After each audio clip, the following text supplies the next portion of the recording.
Okay, it's 4 o'clock.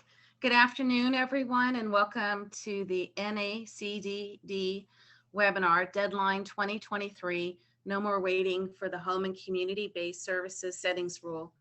In a moment, we will start our webinar, but just to give a few rules at the get-go, this webinar is being recorded, so please be aware of that and feel free to turn your camera off if you don't want to be on screen.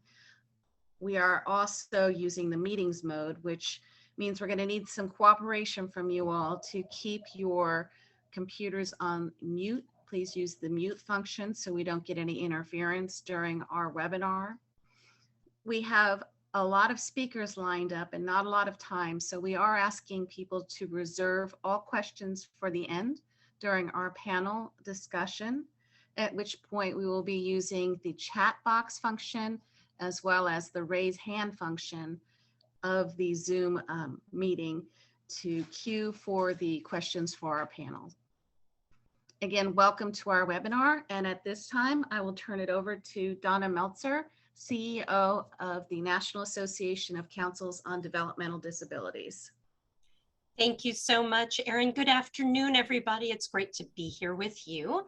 As Erin said, I am Donna Meltzer, CEO of NACDD. It is my pleasure to welcome you today to this webinar, Deadline 2023, No More Waiting for Home and Community-Based Services Settings. We have DD Council staff, self-advocates, family members, and providers from 36 different states on the call today. So congratulations to all of you, and thank you for choosing to be with us today for this important conversation. Several of you have already advocated for the settings rule. Thank you for joining us, and thank you for the work that you are already doing on this topic. Over a decade ago, state developmental disabilities councils worked with stakeholders in all 50 states to send thousands of public comments to the federal agency that oversees the Medicaid program, the Centers for Medicare and Medicaid Services, or CMS, as we affectionately know it, to make sure the rules that created standards for Medicaid-funded home and community-based services, HCBS, aligned with the values of community living for people with disabilities. The energy and excitement at that time reached new heights as the new rules promised to be a game changer to promote person-centered, integrated residential and day service settings in Medicaid that would provide full access to the greater community and ensure the right to privacy, dignity, respect, and more in those settings. Originally due to go into effect in 2014, this critical rule was delayed time and time again by different administrations. Today, we are calling on all DD councils and advocates to mobilize all of our resources to hold state Medicaid agencies, providers, and CMS to their word to fully implement the most robust HCBS settings rule by the new deadline of March 2023. We are not kicking the rule down the road again.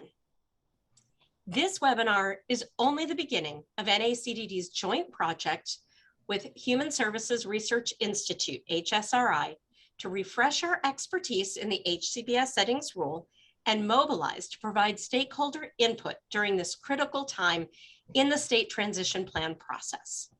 We need DD Act partners to pull together advocates to speak up now when transition plans are being negotiated and focus on self-advocates and families, so that by March, they are in a place where they know how to report violations. The HCBS settings rule can improve community-based services and supports for people with disabilities and the elderly for decades to come. But the states must hear from people with disabilities and the elderly about their current services, what they like, and how community services can be improved. We cannot let this critical moment in disability rights history go by without giving our call to hold CMS and our state agencies to our expectation of what it means to live fully in the community with the support of HCBS. It is my pleasure now to introduce our speakers for today's webinar. Erin Prangley, who I believe you all know, is Director of Public Policy here at the National Association of Councils on Developmental Disabilities, NACDD. the National Association for the 56 State Councils on Developmental Disabilities across the United States and its territories. Ms. Prangley also serves as a board member of the Consortium for Constituents with Disabilities, CCD, and co-chair of the CCD Task Force on Developmental Disabilities, Autism, and Family Supports. CCD is the largest coalition of national organizations working together to advocate for federal public policy that ensures the self-determination, independence, empowerment, integration, and inclusion of children and adults with disabilities in all aspects of society. She will provide an overview of the HCBS Settings Rule and opportunities for DD Council engagement from now through the March 2023 deadline and beyond. We will also hear from Kate Brady, who is the project manager for the National Center on Advancing Person-Centered Practices and Systems, NCAPS, and the HCBS Settings Rule engagement at Human Services Research Institute, HSRI. Kate has worked in the field of disability policy, service, and systems advocacy for nearly 2 decades. She brings experience from work across multiple systems, including home and community-based services, vocational rehabilitation, Medicaid, Social Security, and workforce development. Prior to coming to HSRI, Kate worked as Deputy Director at the Georgia DD Council. That's how many of you know her. And she has consulted for University Centers for Excellence at both the University of Georgia and the University of Massachusetts, and worked as Director of Research at the National Organization on Disability. Kate will share the national strategy for engaging stakeholders through ACL's national networks. We will also hear today from Kirsten Murphy, who is the Executive Director of the Vermont DD Council, where she has worked since 2013. Kirsten brings over 3 decades of experience in public policy, systems thinking, and advocacy. She began her career in nonprofit management, developing programs for high-risk youth in New York City and in Boston. Her interest turned to disability rights and community inclusion when her 2 sons were diagnosed on the autism spectrum. Kirsten has served in numerous leadership positions at NACDD, including as immediate past chair for the Member Services Committee. Finally, we will hear today from Brett Williams, who is the public policy analyst for the Michigan DD Council. Brett serves on several state task forces, including those working on the HCBS Settings Rule implementation. He is also the chair of the NACDD Public Policy Committee that is responsible for recommending NACDD public policy positions and advising the board on a recommended public policy legislative agenda each year. Kirsten and Brett will discuss different ways their councils have mobilized advocates to improve their state's HCBS plans and strengthen their HCBS advocacy network. So Erin, at this point, I will turn it over to you to begin our program. Thank you so much, Donna. And again, thank you all for joining us for today's webinar. The HCBS Settings Rule may be in the front of many of your minds, but for others on this call, we know that it's been a while since we've really thought about what the rule does and what we can do as advocates to make sure that the rule is robust and make sure that we live our fullest lives in the community. So I'd like to start with a little overview video, and then we'll get into the nitty-gritty of the rule.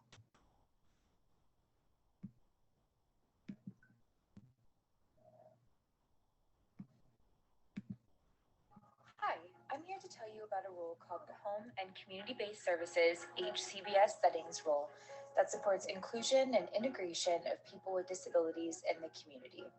People with disabilities deserve the same rights to make informed choices and have access to the broader community and integrated employment just as anyone else. We know that when people are part of their community, they are more likely to make decisions for themselves, have more friends, and have better lives. There is a new rule called the Home and Community-Based Settings HCBS Settings Rule that helps support these important outcomes. The HCBS Final Settings Rule, or the Settings Rule, is a federal policy change announced by the Centers for Medicare and Medicaid Services, CMS, to make sure that people with disabilities have the kind of services they want in their communities. The settings rule requires that the places where people receive Medicaid HCBS services offer full access to the benefits of community life. In case you are wondering, if you are receiving supports to live in the community, they are most likely funded by a federal program called Medicaid HCBS or a waiver. And these clips will help you learn about how this new rule applies to you. One of the reasons that the government came up with the settings rule was because of input from self-advocates who said they wanted more. More choice, more respect, more access, and more options. Under the settings rule, you get to control where you live and whether you live with someone. You get to control how you earn money and where you work. You get to control what you do during the day and who you spend time with. You can learn more about what the rule guarantees in the clip, What Does the Rule Guarantee? What are home and community-based services? Home and community-based services help people with disabilities live their everyday lives. They can include things like personal care, respite, residential supports, transportation, employment supports, and other things. These services are provided in the community instead of in nursing homes, institutions, or other settings that may isolate people from other members of the general community. One important point of the settings rule is that there is a difference between institutional services and community services. If people are getting money through Medicaid HCBS, they must be getting community services.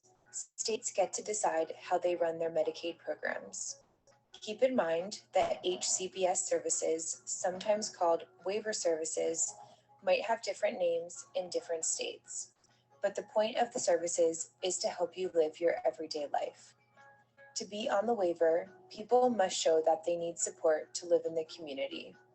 Without the services provided through the waiver, they might have to live in an institution.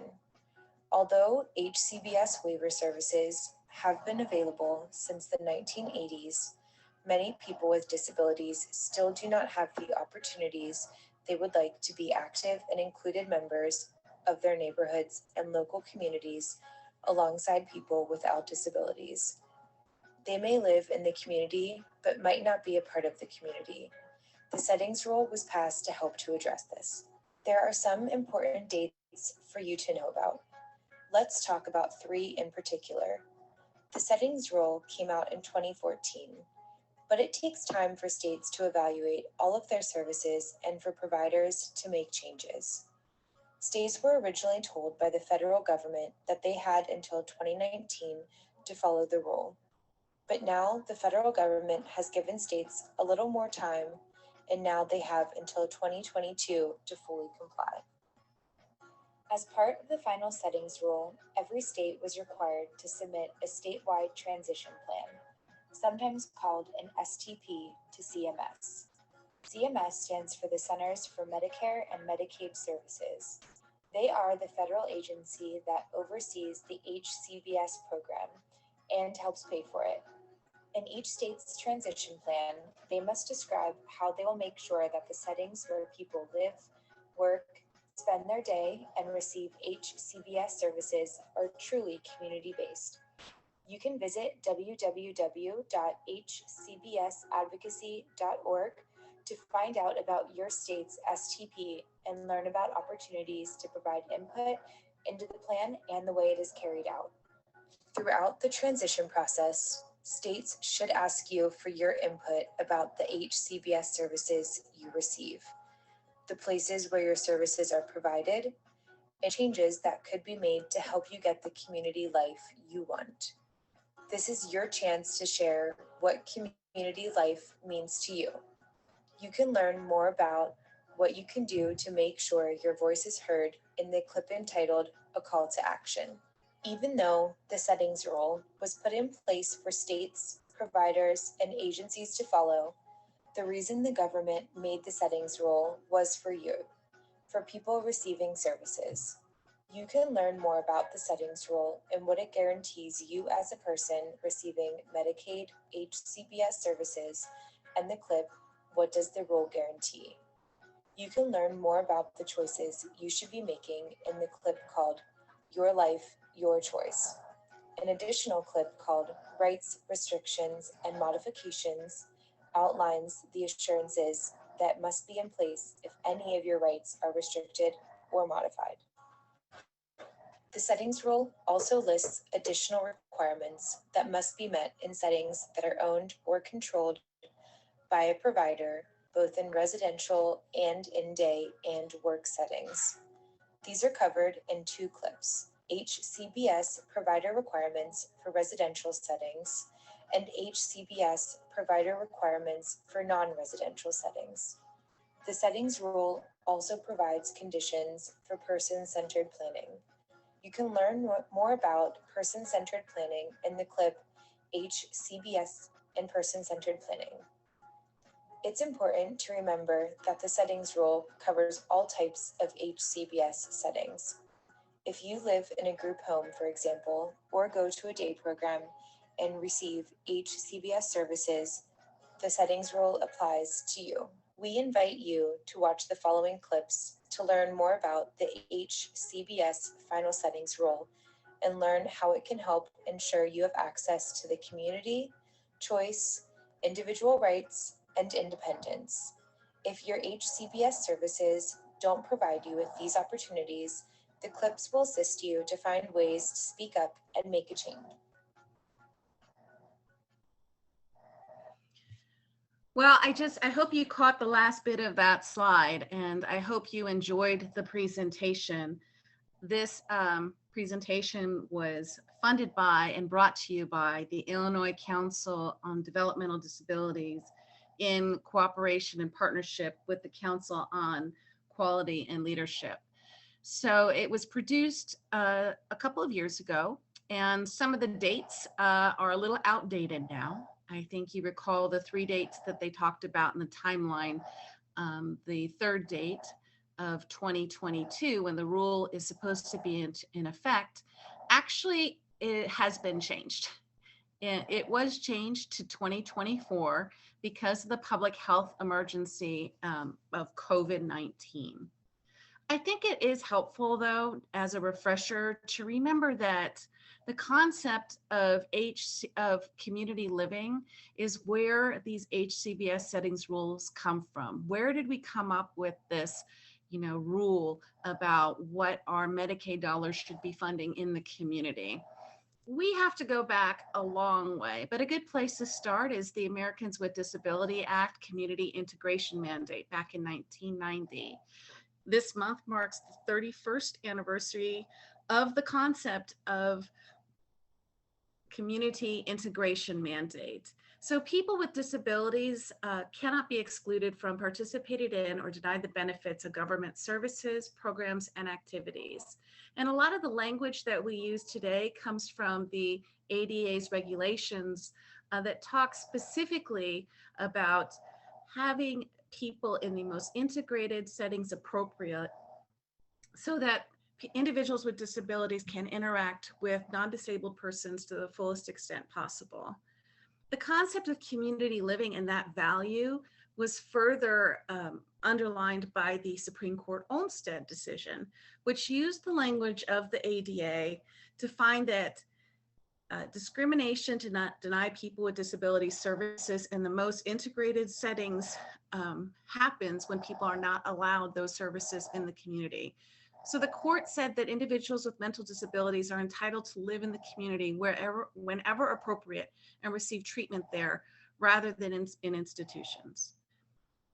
As the video said, it takes a while for the government and states to come up with rules to change those services and systems. And of course, you as DD Council members and staff know that's where you kick it into high gear. And for several years, the DD councils worked with state systems to put these ideals and values into practice.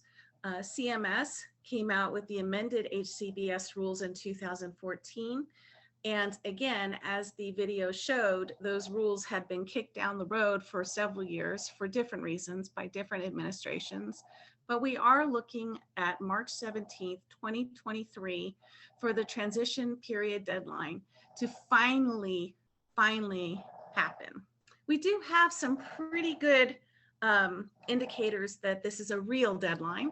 One of those indicators is that, as you all know, or maybe you don't, Allison Barkoff, who is at the Administration for Community Living, is one of the champions of home and community-based settings rule. She, in fact, was the founder of the HCBS Coalition, which was referred to in the video and which many of you were a part of, that advocated for the rule over the past several years.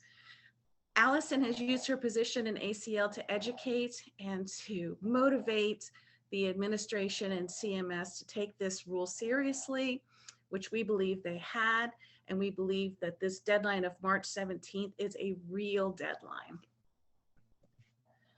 Remember, the goal and the scope of the HCBS rule is very broad and based in these important civil rights law and statute with the ADA and in case law with the Olmstead decision. The broad goal is to ensure that individuals receiving services through the HCBS programs have full access to the benefits of community living, and to further expand opportunities for meaningful community integration in support of the goals of the ADA and the Supreme Court decision in Olmstead. This applies to all HCBS authorities, whether it's residential, non-residential day services or employment services, basically anywhere, any services that receive Medicaid funding to further people's lives in the community. In May of 2022, the CMS came out with modifications to the rule timeline. As I mentioned, we are very certain that this March deadline for 2023 is a real deadline. But CMS acknowledged in May that not every setting in the country will be fully compliant with all the requirements of the settings rule by that time. The guidance that they issued in the form of a PowerPoint, which I have the link to later in these slides, says that the state plan requirements must be both meaningful for individuals receiving services and reflective of realities that the states and providers have been facing and addressing and living through the COVID public health emergency. You see, I actually put one sentence, in green, meaningful for individuals receiving services, which is in line with the original rule in the ADA and Olmstead decision.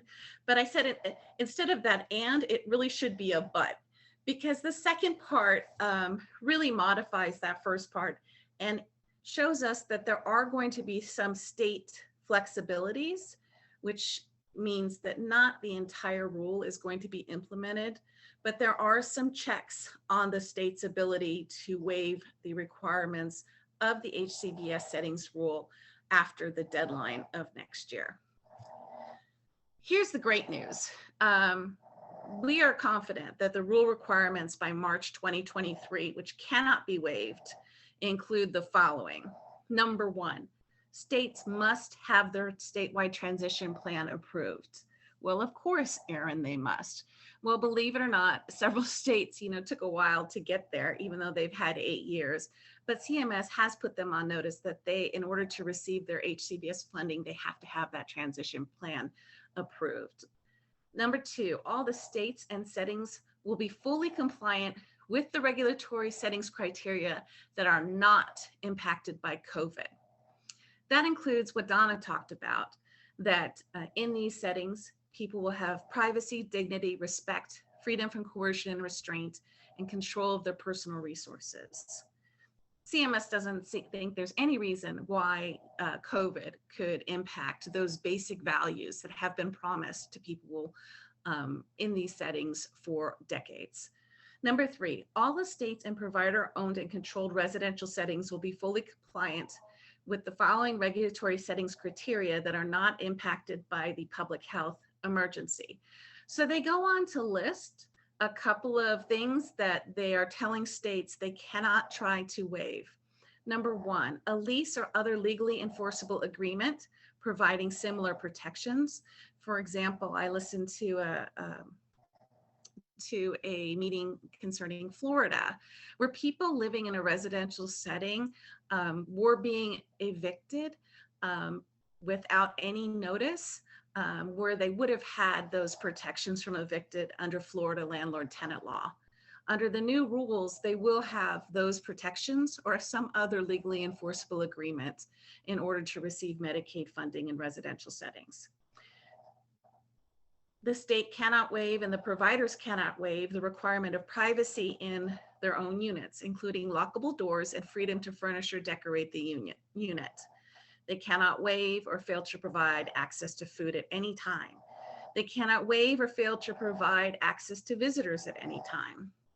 Also, physical accessibility is a requirement, as well as, and most importantly in many cases, the person-centered service plan documentation of modifications to relevant regulatory criteria.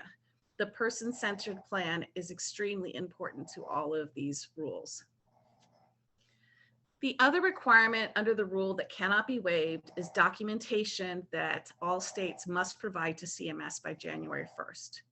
This includes a description of how the state's oversight systems have been modified to make sure that the regulation is being enforced. So CMS wants to see licensure and certification standards, provider manuals, the person-centered plan monitoring by the case managers, and more, just to make sure that that the state is monitoring, it does have oversight over these systems.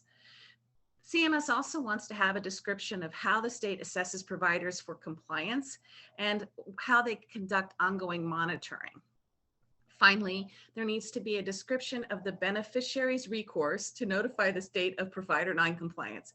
In plain language, they want to see how people can make complaints to the state in order to get their services in a way that's consistent with the rule.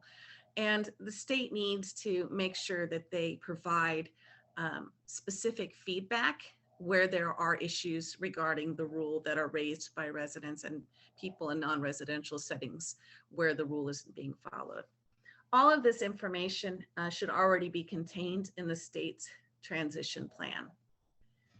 And one of the things that advocates were not too excited about when these modifications came out in a couple months ago was that CMS is allowing states to continue to receive HCBS funding after the transition period, even if they don't meet all of the criteria of the original rule.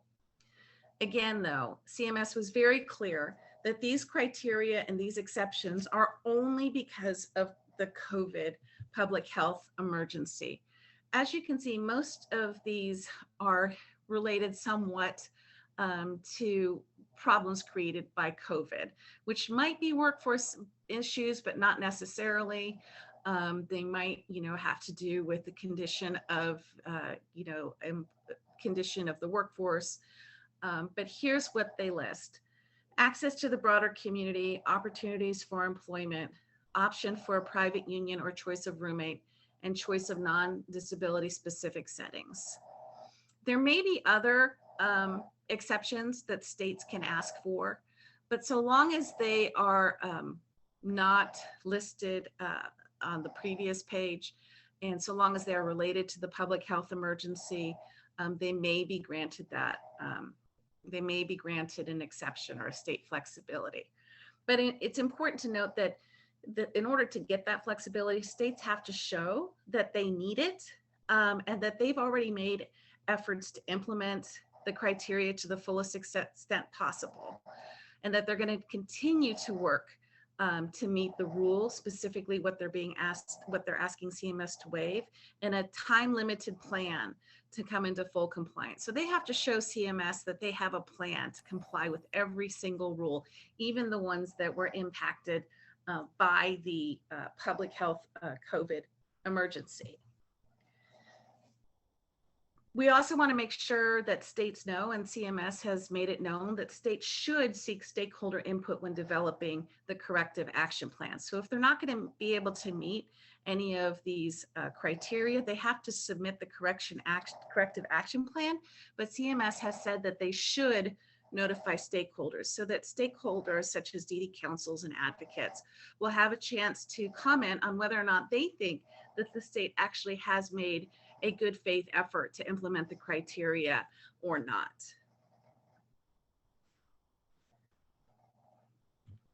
I wanted to also just remind everyone that, over the past couple of years during the COVID crisis, the federal government actually provided additional resources for HCBS, particularly resources that could help bolster the workforce.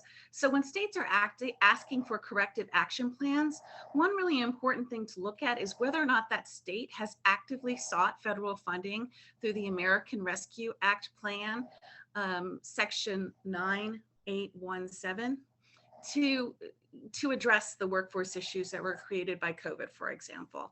You can learn a lot about your state's efforts to improve and expand HCBS because of this unprecedented federal support, a total of $25 billion in planned spending across the states for HCBS support, by going to the CMS website, which I have listed in this slide.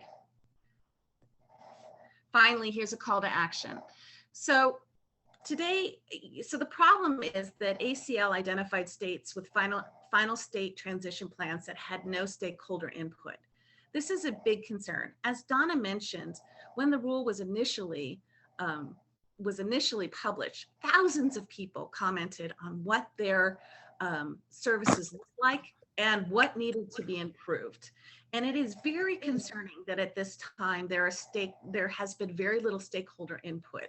We know that there are many settings that will not comply with this rule, and we need to engage our stakeholders to make sure that the final state plans are robust and make sure people can live their lives fully in the community.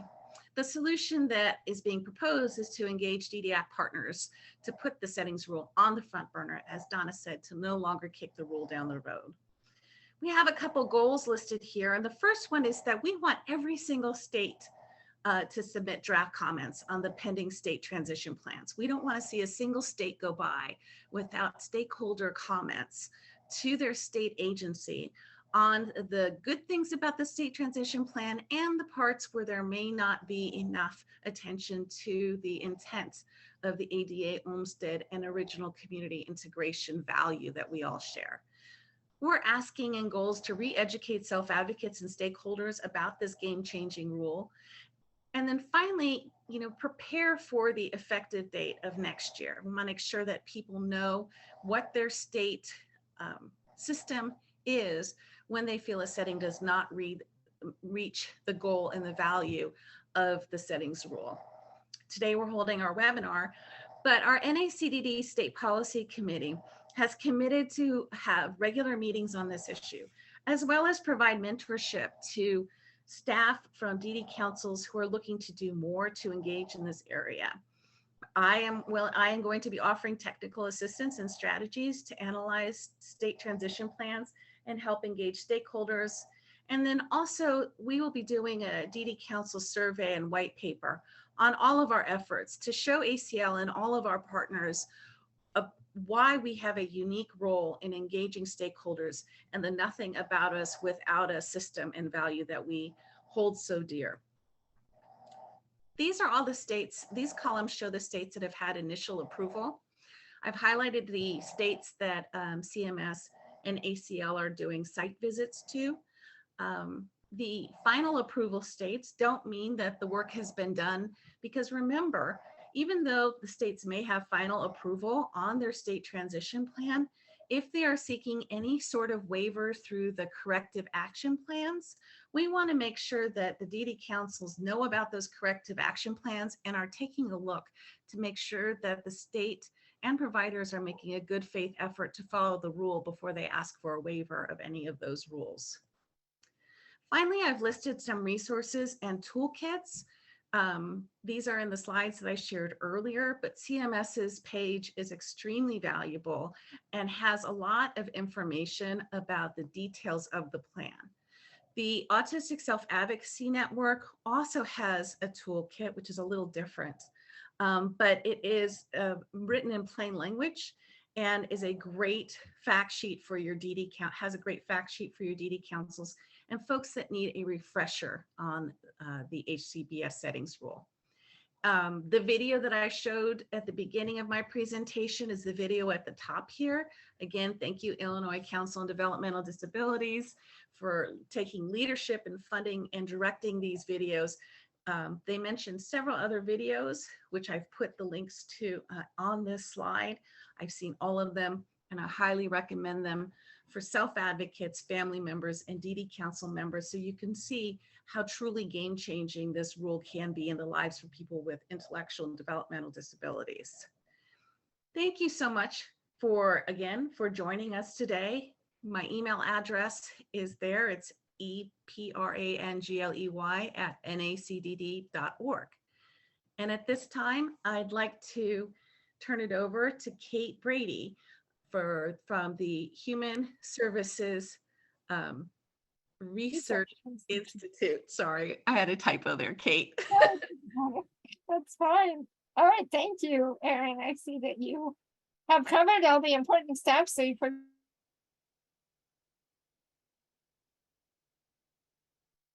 there we go. Now I'm unmuted. So I'm thrilled to be back to talk to you all.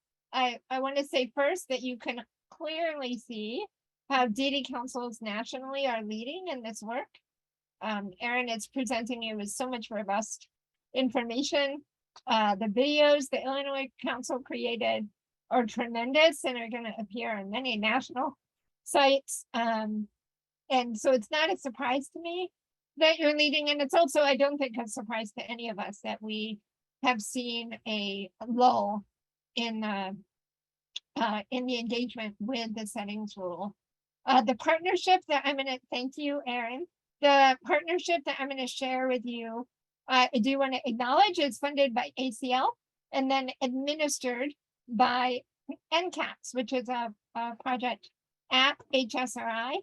NCAPS is the National Center Advancing Person-Centered Practices and Systems. Its goal is to promote systems change that make person-centered principles not just an aspiration, but a reality in the lives of people across the lifespan. Great resources there on that website. Thanks for going to the agenda there. So what I'm going to do today is just cover why are we focused on engagement. I'm particularly thrilled that ACL has put some dollars behind this, as well as some effort. So we'll talk about some of the activities associated. I'll share with you who the other partners are.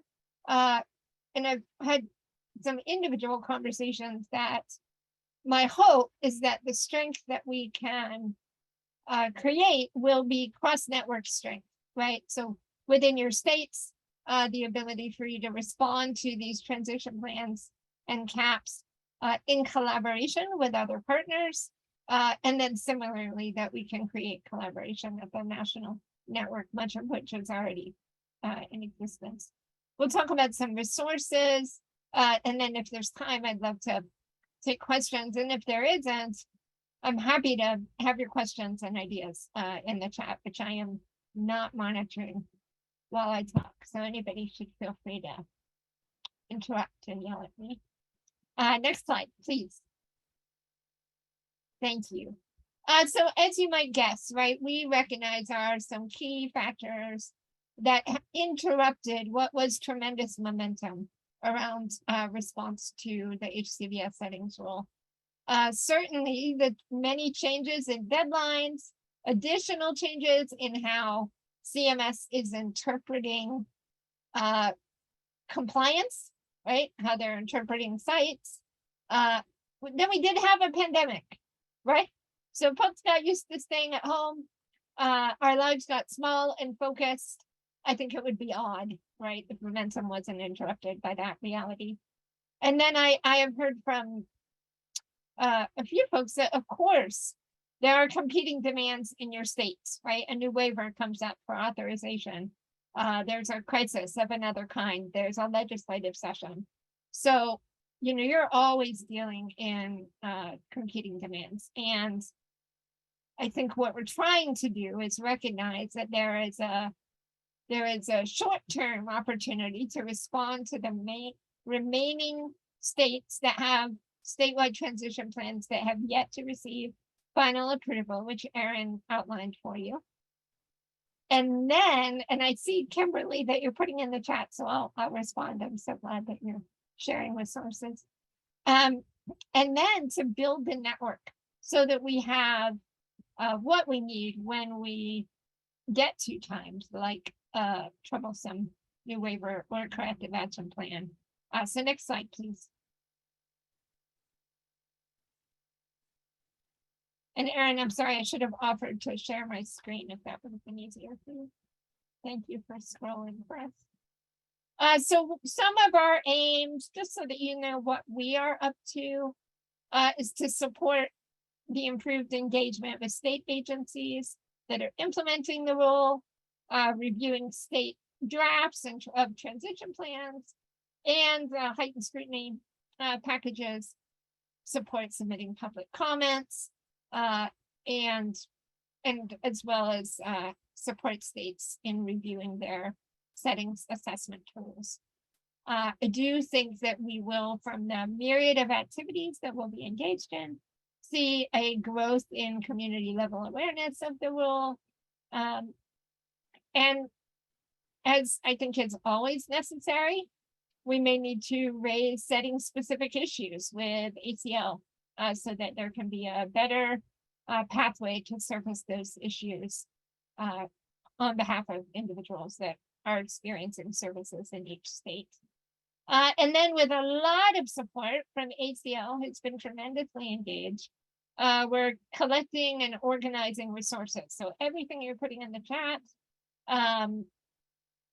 should end up on a dedicated site. There are already some tremendous resources, and we are not considering this a project of creating new content. I think the project is ensuring that the members of NACDD and NDRN and so forth have ready access to usable materials, to templates, and to technical assistance. Next slide, please. All right, so who are we funding? And the reason I wanted to share this with you is because this represents a broadened network. So most everyone on the call will be familiar with the national DD network and the idea that in your state you have a PNA and you said or two. And so we are funding AUCD, NACDD, and NDRN. We are also funding APRIL, which is the Association of Folks in Rural Independent Living Centers. We are also funding NACILC, which is the National Association of Statewide Independent Living Councils. And we are funding ASAN, who has produced so many tremendous plain language documents. What that means is that we'll see activities like this one that Erin so proficiently put together out of all these organizations, and we'll see technical assistance provided to your sister entities in your communities.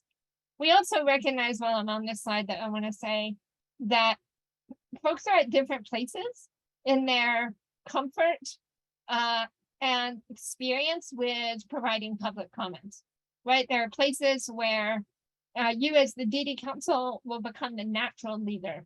You will have the most experience, your staff will have done this work many times. There'll be other councils where the PNA has been leading, right? And what you will provide will be a resource of self-advocates. There will be other places where the USAID has done recent research, right? And they want to be the convener.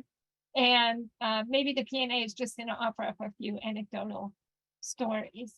I think the magic is to have a convener and then for us to meet each entity where they are and help with that development. So that'll be one of our aims at HSRI. Next slide, please. So here are some of the activities that we expect we'll see out of the partnership: organizing existing materials, leading those partnerships with local organizations, communicating around the statewide transition plan, providing guidance to cross-disability entities, What we're seeing in CMS site visits is an abundance of attention to environments that serve aging Americans. And because this rule is a cross-disability rule, it's really critical, right, that we're partnered in a cross-disability manner so that we can lift up those ways in which folks of many different disabilities are isolated while still in services. Provide guidance on prioritizing stakeholder feedback. As Erin said, our goal is that when there is a statewide transition plan out and available for public comment, that there's always response. And I can say that we've seen different state Medicaid agencies respond differently. Sometimes there's a lot of value in a single joint comment. And sometimes that looks like one comment to them, and there's more value in multiple brief, discrete comments. So, you know, I think there are benefits to each depending on your capacity. Assist in identifying training materials appropriate for the groups. And I really think it would be tremendously helpful to hear from you. If you think there are unmet needs within the existing materials, I'd love to have that feedback. And then last but not least, I think the end game goal here is to really build capacity amongst self-advocates and families and coalitions of advocates that you may be funding to provide meaningful stakeholder feedback. And our role is sometimes to hear that feedback and translate it into rule violations, right? But ultimately, we want to get to the place where we have an advocate base. Next slide, please. Thanks, Erin. So switching gears a bit specifically to engagement, and I see my universal design color coding is a bit assaulting, so I'm sorry for that. So we're not only intending to support work in response to statewide transition plans. We've already seen CMS identify states for heightened scrutiny site visits. They will do 7 this year, and they will identify another 7 to 8 in the coming year. And in those site visit processes, ACL hosts a planning call so we can convene partners and get very strategic about how we communicate concerns to CMS so that their plan for where they visit isn't determined only by the state Medicaid agency. And then there's an opportunity to meet with CMS during their site visit to provide concerns. And then, you know, on the ground, we don't get notice ahead of time about exactly when they'll be where they're going, right? So there isn't an opportunity to show up in force. But as we build capacity, there will be a greater chance that people in the places visited can articulate concerns. And then we know Erin mentioned corrective action plans.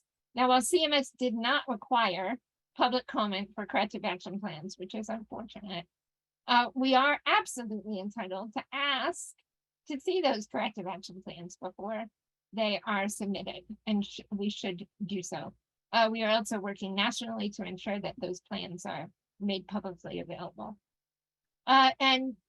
And last but not least, some of you are already in the midst of responding to waiver amendments, waiver renewals, new waiver proposals, and many of these same skills we anticipate would be useful in responding to waivers.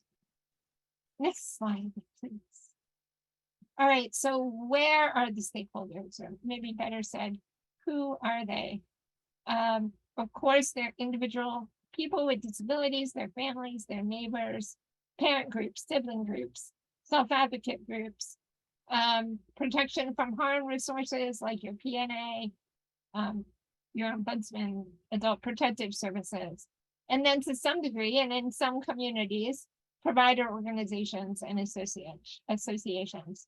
And we know that, you know, we're not always aligned, right, in our values and our assumptions about how the system should move forward. So I would advise some, you know, internal level state planning before you're talking to CMS as you engage those partners. Next slide, please. So there are ways to respond, of course, other than just giving public comment. You all are already aware of these. You can show up and give in-person public comment. You can support an individual family in doing so.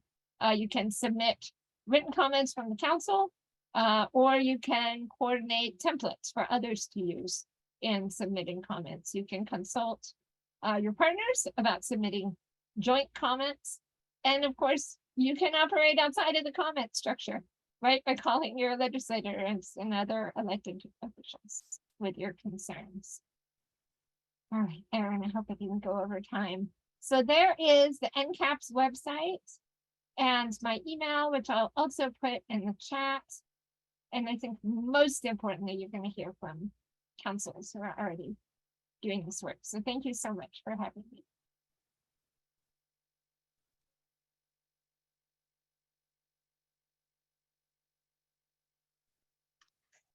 So thank you so much, Kate. I'm Kirsten Murphy. I'm coming to you from Montpelier, Vermont, the capital, the smallest state capital in the country. And I'm going to talk a little bit about what this looks like on the ground here in Vermont. I am so honored to speak about this particular 2014 rule. This council has really taken an interest in this rule consistently since 2014. That may be a little bit of the exception. We did not take a vacation from it. It was very clear to us when it came out that the state of Vermont, which was a very early adopter of community-based living, but not a state that had kind of continued to innovate some of its systems, was going to have a very hard time complying with this rule. And so we have been raising this rule as an important issue that the state was not necessarily grappling with really from the get-go. I'm going to start by taking a look back. Erin gave you a great timeline stemming back to the ADA and Olmstead. But there's one piece that I think merits attention, and that is this paper that was written in around about 2011, 2012 called Keeping the Promise, Self-Advocates Defining the Meaning of Community Living. And this was came out of a National Community Living Summit that was convened by SABE, by the Autistic Self-Advocacy Network, and by the National Youth Leadership Network. It brought together 25 self-advocates who spoke with an even broader array of their peers.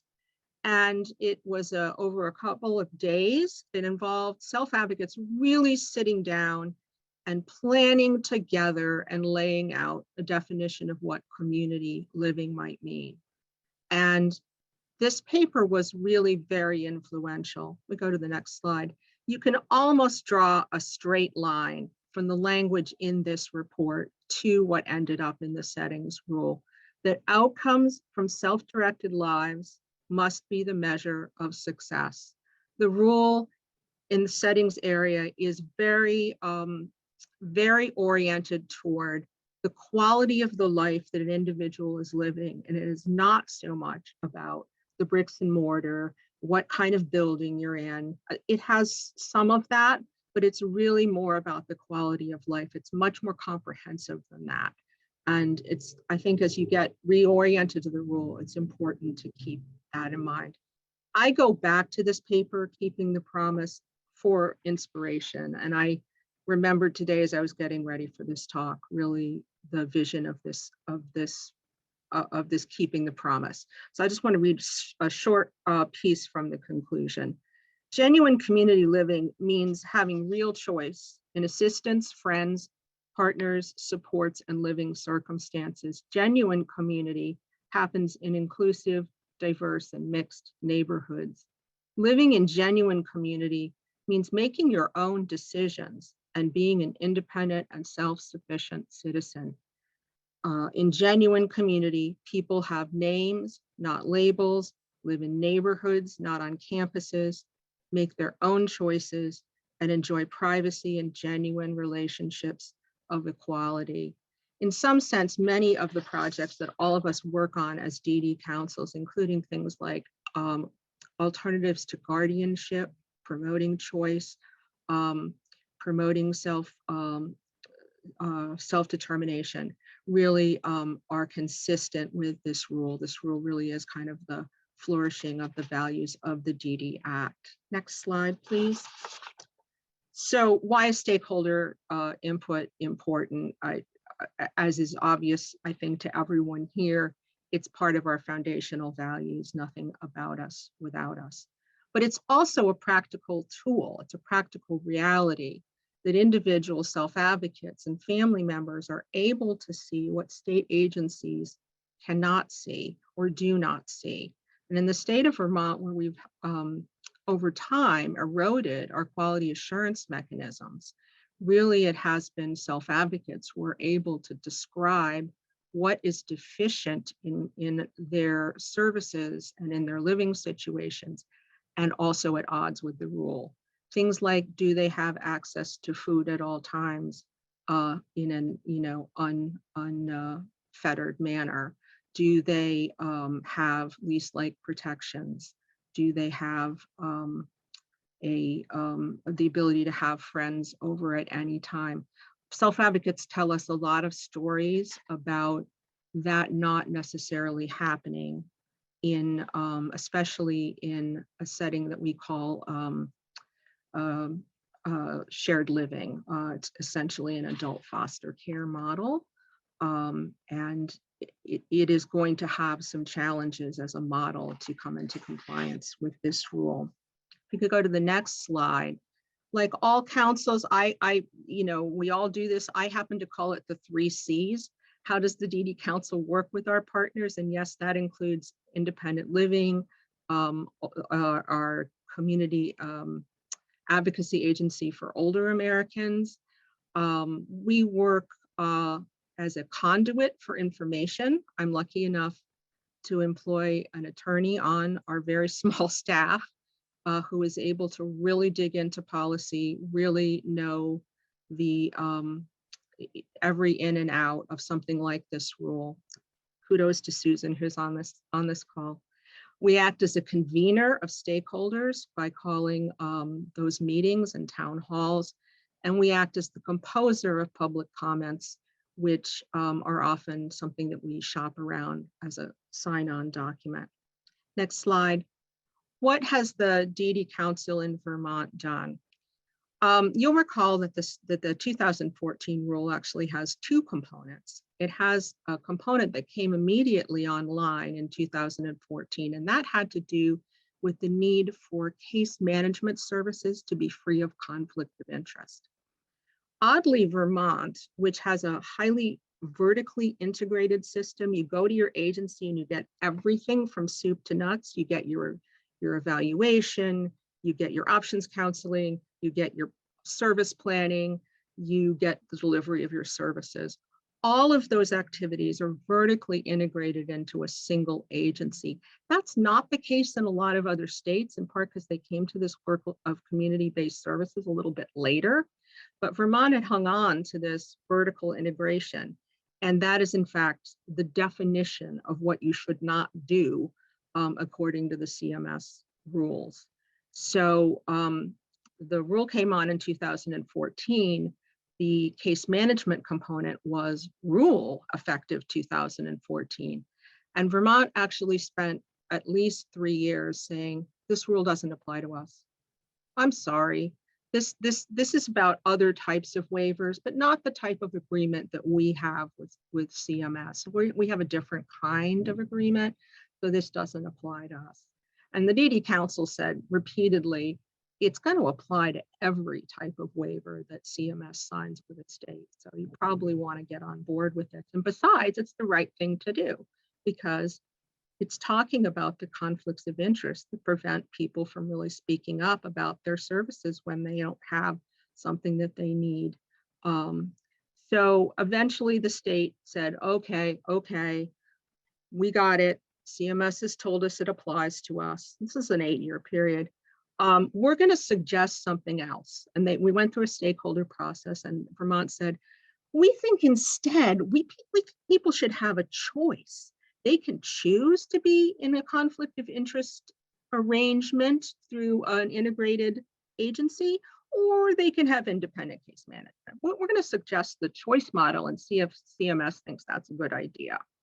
Well, we didn't think CMS was going to think that was a good idea. And in fact, CMS did not think it was a good idea. And it said, no, Vermont, you're going to need to do this. And now at this point, you're going to need a plan of correction. You're under a plan of correction because you've been out of compliance for 8 years.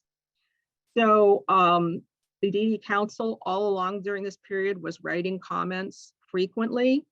And we again wrote comments because the state asked for a 5-year plan of correction. We felt with 8 years already passed that maybe 3 years was more appropriate.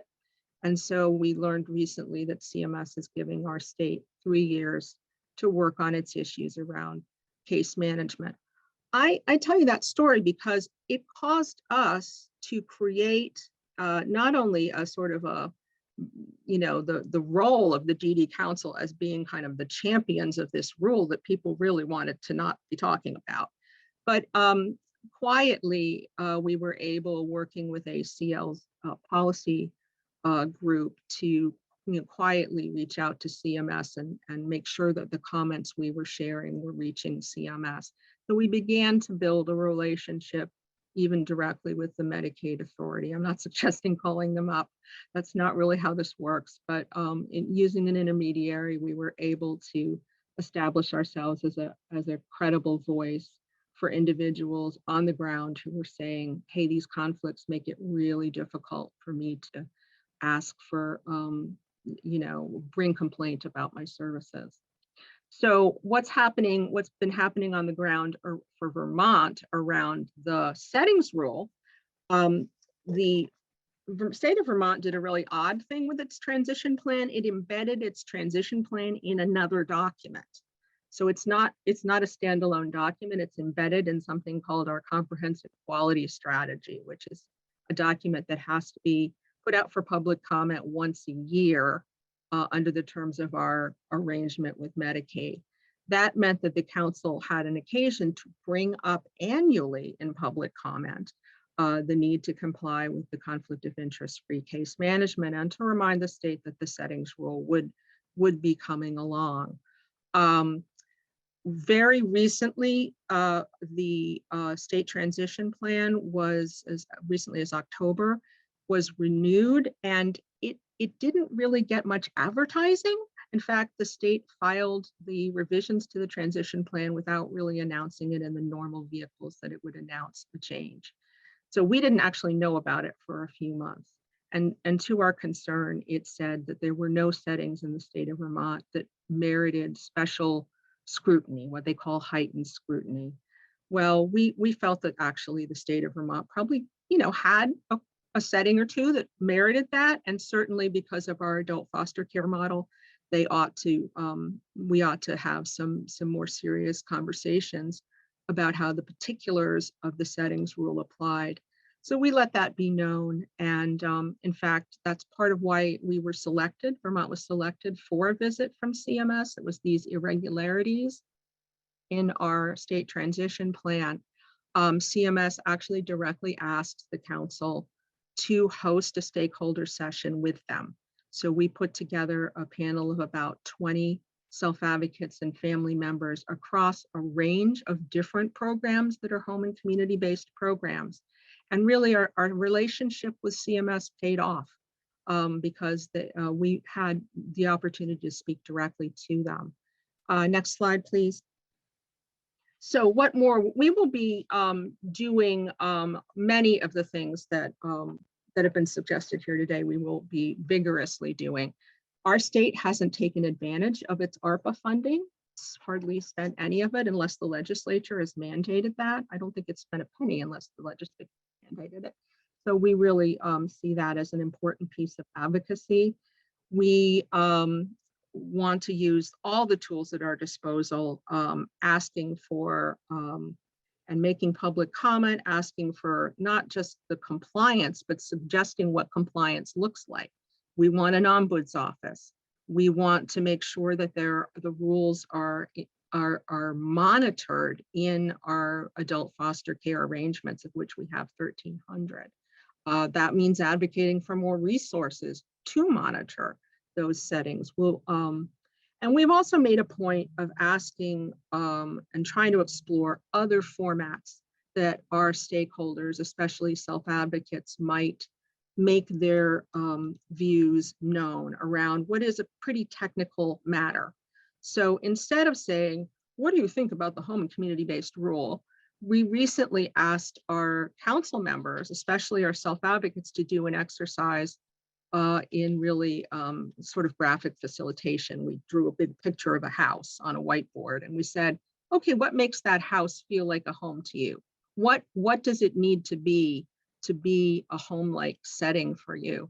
And in fact, many of the themes that come up in the home and community-based rule, like the need for choice, the need to have visitors when you want them, the access to food, all of those things came up. And we drew them in under this pictorial representation. So sometimes we use the trick of other formats. If you can go to the next slide, I'll try to be really quick wrapping up so that we can get to our next state. I wanted to say just a few words about what stakeholder engagement looks like. Because I feel like I'm sometimes talking at cross purposes to our state decision makers. I say, hey, you need to be doing your stakeholder engagement. And they say, but we are. And clearly we have different understandings of what that means. So I want to just share some thoughts here. Stakeholder engagement is not the same thing as public comment. Now, public comment is hugely important, but in public comment, you are handed a document and then you decide, what you want to say in response to that document. Stakeholder engagement sometimes needs to start with a truly blank slate.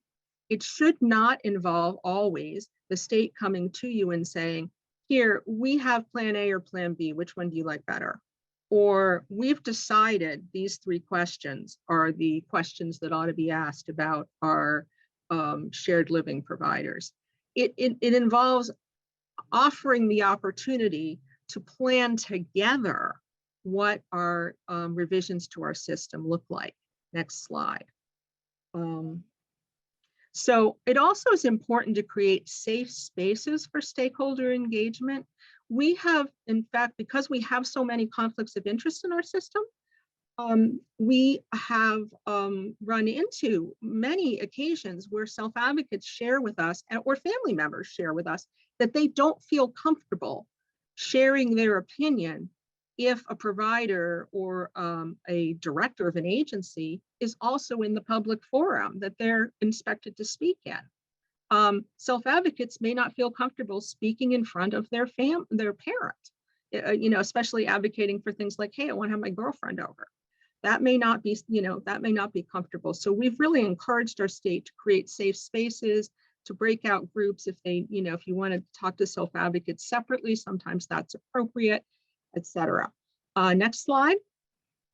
We think it's very important to, of course, to insist on materials being in plain language. But it's not just about the plain language. It's about insisting that materials are given to families and self-advocates a week in advance. I can't tell you the number of meetings that I've gone to, decision-making meetings, supposedly work groups that are working on revising our system, and the PowerPoint is shared with us the morning of the meeting. Well, that's just an unfair expectation for most people who are not fluent in government bureaucratese, if you will. So we have really insisted, and literally we have in fact insisted sometimes in stakeholder engagement meetings that the meeting reconvene because the materials did not come in a way that allowed people to be prepared. And I would say that also it's really another sign is to notice if there's some open-ended questions. Again, if the state really just asks you A or B, that's a problem. You really want to look for open-ended questions. Next slide. I think that's almost it. Yeah. So I'm going to turn it over to my colleague, Brett Williams. Thank you so much. Thanks, Kirsten. Thank you everyone for your time today, and I greatly appreciate you hanging on. I will try to keep my comments a little bit short because a lot of my material is very reflective of what we've seen thus far. So thank you once again. Next slide, please. Now, I like to start off with, again, we are advocates, and I've kind of coined a phrase that advocacy is never a one and done. And notice the word one is W-O-N, not O-N-E. That's just not just a mantra, or I mean, a wordplay. It's a mantra of my beliefs about advocacy. Advocacy is continuing movement to improve society around you. Should you have a victory, the work just doesn't stop. You must keep advocating for something until there's nothing left to change or improve upon. In essence, as advocates, our work will never be done, so it's never a one and done. Next slide, please. Now I'm going to touch base a little bit on the value of stakeholder input and how Michigan DD Council has done a lot of outreach and coordination, not only from self-advocates, family members, advocacy organizations, and things of that nature. But also going to touch base a little bit further on of the importance of building relationships, as Kirsten has shared, with with organizations and agencies that we may not think could be our allies. So no two states have the same needs nor systems of supports and services. So when we look at that, we look at budgets, leadership, demographics, populations, things of that nature. I can't compare Michigan to Vermont. Vermont can't compare to Kentucky. Kentucky can't compare to Florida. We're all different. We all have different needs. And we look at program design. When departments, and this is a high-level overview. When departments look at how to make something work, typically they look at issues from a systems approach or possibly an operational design. It's not necessarily a fault, but it does demonstrate the need for everyone to be proactive and be involved, from individuals to families and to providers and others who are on the front line to advocate and to share what they see firsthand and what they feel can be improved in the results that are presented to them. Now, when you look from the angle of perspectives, as the slide says, the best results are driven from expansive input and thoughtful consideration. When you look at every aspect of life, perspectives vary from a person to another person. Therefore, input is vitally important. If only one view is examined and put into motion, there'll be so many other positive and brilliant ideas left by the wayside in the final product. And the final product will be substantially short-sighted. So as people have shared so far, the input of advocates and not just providing, comments on a proposal, but to be proactive and look, say, here's something we see, and let's work on changing this together. Next slide, please. Now, one thing when you look at partner engagement and advocates and advocacy, I absolutely agree with Kirsten that you've got to really branch out. This is nothing that you can do within your own office. One thing that Michigan Developmental Disabilities Council has done is consistently reached out to build relationships with all facets of disability advocacy, policy, legislative, self-advocates, and stakeholders, and stakeholders from outside family members, distant relatives, agencies, not just MHA, but we've worked, for instance, with MDOT, Michigan Department of Transportation. We have alignments there. We have alignments in other offices, because you never know when you run across something, they need input and help from other areas. You must be willing to step outside your box and think of a common ground that you have with somebody else. Even though you may not have the same mission, there are going to be many times that paths will cross. And when that happens, you can create a common voice and coordinate successful advocacy efforts. Start with what was in your area, like the DD Act partners. I remember when I first, was involved with the council, I was an advocate for access to healthcare for people with disabilities. And when I started learning more about the DD Act and the partners and things like this, I instantly realized how much and how important it is to have those entities working cohesively together. They're instrumental in successful development of disability advocacy. Now, we work very closely with Disability Rights Michigan and MIDDI, which is the Disability Institute for Excellence, on every major advocacy effort. Collectively, we've been asked to provide legislative language for specific bills. We co-sign each other's work. If we have a letter going to CMS or some other agency, federal or state, we co-sign.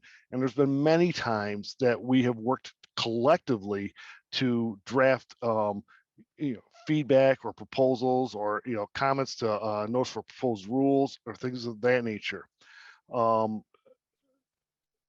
We work together in many areas as one very cohesive unit. Expand your networks. Never be afraid, and I've seen this a lot of times, never be afraid to ask, who else should I reach out to? And when you do that, you'll be surprised at some of the answers you get. This will help you reach out to people you may not have ever thought of who could be a very strong ally in the end. You never know until you ask is one of my things that I always reflect back to. At every meeting, even if it's somebody you've never met before, who else would you recommend that I could talk to about this? Next slide, please. Now, some of the activities that we've engaged in related to home and community-based services, excuse me, sorry about this. There are a lot of things I could share, and I'm going to be very, very short in interest of time. So for a 30,000 foot overview, we have taken the lead as far as drafting responses, providing comments, reaching out to agencies, requesting meetings, and things of that nature. But also, we are very, very involved with partner engagement. An example, we've already built many positive relationships with organizations, family members, and advocates. But when the state organized a stakeholder input session for the implementation of home and community services, there was a group of, I'm guessing 65, maybe 70 people in this room. And I'm gonna use myself collectively with our executive director, knew virtually every person in the room. We either had worked with them, we either had basically sat down and worked out different issues with them, or we had direct advocacy efforts with them. But the takeaway from that is that this allowed for very direct conversations on stakeholder feedback and enhanced input on the state plan amendments. Michigan currently, we are on version 5.2. So it just hasn't been one round at the rodeo. And at each step, we have hosted either a network-wide work group to draft comments.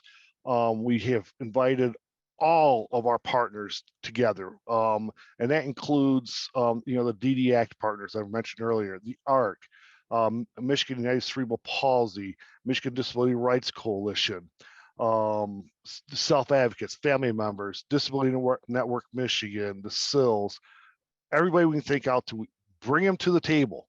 Let's have this conversation, because without the conversation, we're going to leave, as I mentioned earlier, some ideas off the table. So it's better to bring everybody together, work through it, come up with a common element that we can agree on and say, look, this is what we would like to see together. Medicaid policy proposals is another way that you can really build advocacy, not only with other advocates, family members, and stakeholders, but with the departments as well. In order to implement home and community services naturally, many of the components are incorporated in this rule, and the state has to provide a public comment period on proposed Medicaid changes, at least in Michigan. So once again, we host the roundtable discussions, as well as participate in other groups as well, to provide some of those comments and feedbacks. There's been many proposals, we call them projects here in Michigan, like Project 2217 was one I worked on today, that the council will draft a response. We will share it with our networks, have them look at it. What did we miss? Did we miss anything? Do you want to expand on this? And we work collectively to make sure that what it is that we are working on has the best possible outcomes. One of the benefactors of doing the outreach and working with the different agencies, Medical Service Administration, we are typically called MSA, is housed within our state designated unit. So when I talk about building relationships with your state designated units, that is absolutely critical. For instance, through the involvement of some of our other organizations like the Olmsted Coalition, we have met monthly with Medical Services Administration to cover issues that would be absolutely related to home and community service rules and settings, to sometimes individual issues, to look at how do we fix this problem this person is seeing. Because we know if it affects one person, it's going to affect others. The Olmsted Coalition is focused on home and community services. We have roughly 30 members, organizations that are part of this. So when we reach out to the Olmsted Coalition, it just not only goes to the coalition itself, but also to all those partners, their partners. So it's one of those, elements of who else can I ask? And when you send it out through the coalition, you'd be surprised at more people, or how many more people, I should say, come in and say, look, this is great. How can I become involved? One other thing that we've done in Michigan that has netted great success for advocacy, outreach, and efforts is I'm so sorry. We have established what we call the statewide self-advocacy action team. And what that incorporates is that family members, organizations, just interested individuals, anybody can join this call. And we typically is led by self-advocates. We have 1, 2, or possibly even 3 subjects that we'll talk about at the beginning of the meeting, and then we'll decide which one of those items these advocates are going to take action on. We have produced reports, white papers, comments. Our latest is based on the electronic visit verification, which will have a direct impact on home and community services. Instead of waiting for the plan to come out for comment, we are requesting meetings with the department, MSA, to sit down and have that discussion. As a beneficiary, what do I want to see in the electronic visit verification, and how that's going to impact my supports and services I receive within the community. Next slide, please. Now, providing comments, and again, I'm going to kind of wrap this up really quick here for everybody. It's critical. And as Kirsten says, sometimes it's not just providing comments, it's using that blank. I'm gonna coin some of your phrases here, Kirsten. I hope you don't mind. It's that blank slate. It's the blank canvas. It is, making a statement that, hey, this is what we need. This is what we want. Let's see what we can do to produce this, and work collectively on it. Like the old saying goes, no man's an island. sometimes the more input you have, the more conversations you have, and the more people you engage with creates far greater change. Our state plan amendment feedback, we are continually working with the department to solicit information. We on our next MSA meeting, for instance, we gave them a month notice. We want to know where we're at with the implementation in the state of Michigan. Simple question. What is it that we need to know, and how can we help? And to make sure that when we are done that meeting, we have a good grasp on where are we, and what can we expect, and again, what can we do to provide comments, solutions to things that you may be facing as the department. The CMS, I absolutely agree with Kirsten on that one. We have not built those relationships as tightly as Kirsten has in Vermont, but we do absolutely communicate with CMS, and the many times that we do that collectively through the DD partners. So again, it's not the DD council itself, and it comes from a vastly wider voice saying, here's what we're seeing, here's what we want to bring to your attention. And I believe that was the last slide I had. Thank you. Like I said, I tried to keep it short and concise. So thank you, everyone. I want to thank all of you for speaking. And before we turn to questions, we have a quick poll that Lena, our intern, is going to run for us. We want to make sure that we're providing the type of content that you want to see during this HCBS critical time period. So Lena, if you want to go ahead and put up the poll, if you could just take a couple of minutes, seconds. We have about 4 minutes left to answer the poll questions when they come up, so we can continue to provide these types of resources for you. Let's go ahead to questions and answers. I ask, if you have any questions, if you could raise your hand or use a chat function.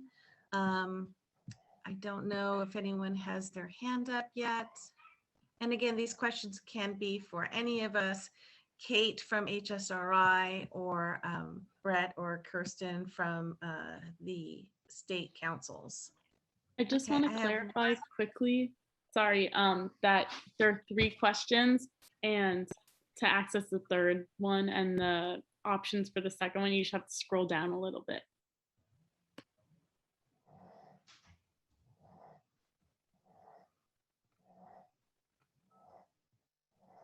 Okay, I'll get us started. For Kirsten and Brett, how important is stakeholder education? I mean, it's been 8 years since the original rule started. Do you find yourself having to go back and repeat yourself a lot? And how do you handle that mixture of welcoming new advocates into this fight, while at the same time not like boring your advocates who've been there for the last decade? That's a great question. Go ahead, Kirsten, if you'd like to go lead. Oh, sure. Thank you. We actually found we had to educate our legislature quite a lot about this, because we had a bill that kind of really was building off of some of what needed to be changed based on the rule.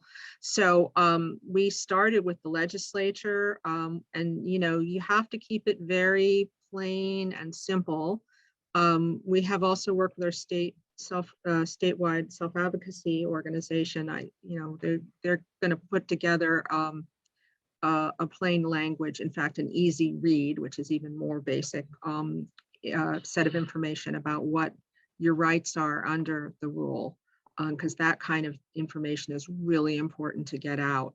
Yeah, it's a delicate balance, but I don't find people generally think that they couldn't use a refresher on this topic, because it does have a level of technicality that you kind of have to get your head wrapped around. Right? Absolutely. I totally agree with Kirsten. And the thing to keep in mind, it's been 8 years.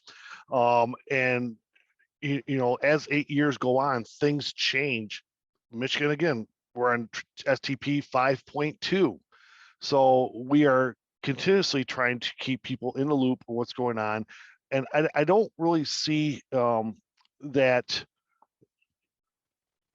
you can share something too much, because again, it's been a long time. There's people that are advocates that may move on. There's new advocates coming in. So when you build those building blocks into reinforcement and keep adding new layers and new levels, I think everybody benefits from that. I just want to add one other point, which is we have to be out there educating, because Yes. our provider agencies are also out there educating. And most of our provider agencies, understandably, are really troubled by having to change the way they're doing business. So how they're setting out the introduction to the rules is not always without its own spin, if you will. So we need to be out there also telling the story from a personal rights perspective. Thank you both. And unfortunately, we're out of time, but I want to ask just this one last question that was in the chat. It was a direct message to me. And the question was, are the state Medicaid agencies required to work with DD councils on HCBS? And maybe that goes to the question of, who should be reaching out to whom? And Kate, if you're still on, are you guys reaching out to, oh, she's not on. No, Okay, she's- Brett, sorry, Brett and and Kirsten. So who's reaching out to whom? I mean, are the state agencies generally required to reach out to you, or are you the ones who have to initiate that conversation? I'm going to say we initiate. It's not a requirement, and we make ourselves pleasantly available at all times. That's a great way of putting it. Yes, we're pleasantly available at all times as well.